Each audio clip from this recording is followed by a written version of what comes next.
नमस्कार, मी जाई माझ्या किचनमध्ये तुमचं सगळ्यांचं स्वागत करते।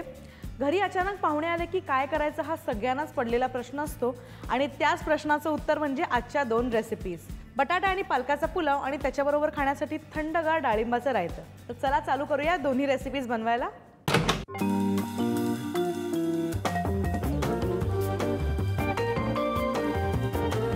सगळ्यात आधी एका नॉनस्टिक भांड्यामध्ये साजूक तूप गरम करून घेऊया, साधारण 2 मोठे चमचे। आणि तुपामध्ये आपण आता घालूया जिरे। जिरे घातल्यानंतर याला छान परतून घेऊया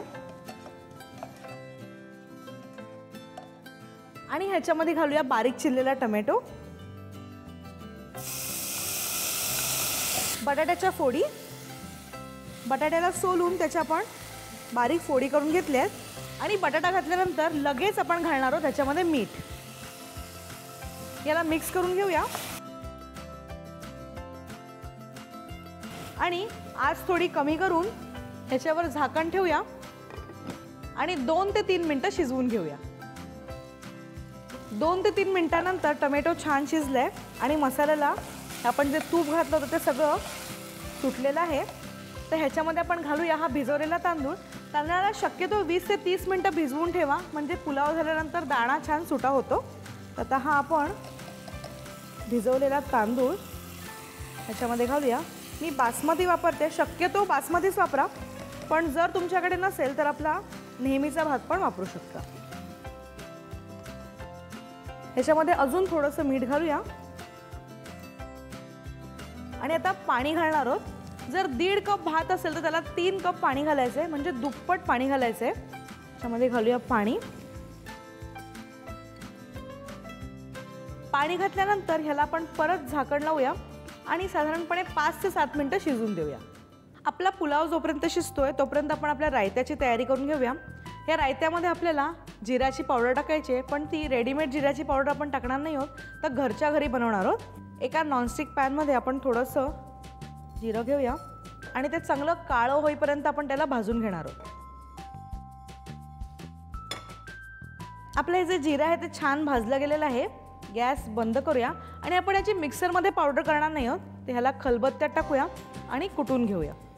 अगदी फार बारीक पावडर करायची गरज नाही आहे, थोडीशी ही जी पावडर आहे ती जाडसरच ठेवायची। हे जेव्हा तुम्ही दह्यात घालाल तेव्हा हे कॉम्बिनेशन एवढं छान लागेल, त्याच्यामुळे ही जी पावडर आहे ती तुम्ही घरीच बनवा। तर वास एवढा छान येतोय। जर तुम्ही बघितलं असेल तर मी त्याला फार बारीक असं कुटलेलं नाही आहे, थोडीशी जाडसरच ठेवली आहे पावडर। तर आता आपण रायतं बनवायला घेऊया। तर रायतं बनवण्यासाठी सगळ्यात आधी घेऊया थंडगार दही। याला चांगलं फेटून घेतलेलं आहे।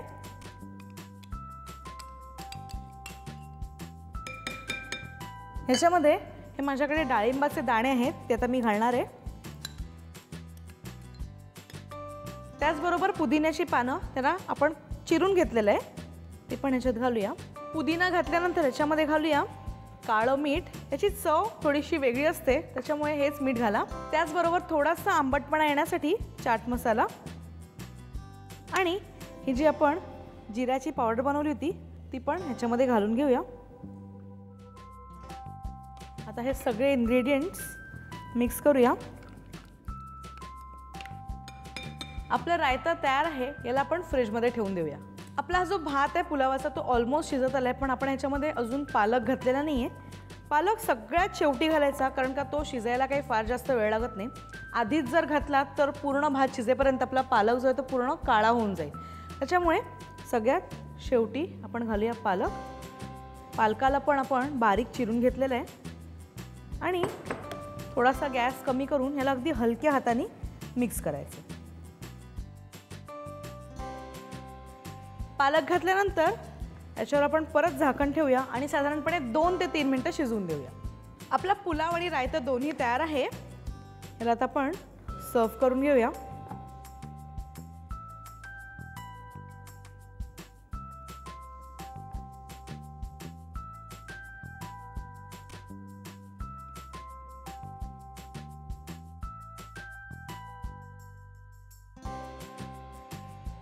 रायत्यावर गार्निशसाठी टाकूया आपण बनवलेली जिऱ्याची पावडर आणि कोथिंबीर। बटाटा आणि पालकाचा पुलाव आणि डाळिंबाचा रायता दोन्ही रेसिपीज तयार आहेत. तुम्ही बघितलेच असेल ह्या किती सोप्या रेसिपीज आहेत. जर रेसिपीज तुम्हाला आवडल्या असतील तर लाईक करा आणि चॅनलला सबस्क्राईब करायला विसरू नका. For more such delicious recipes, stay tuned to Sanjeev Kapoor Khazana.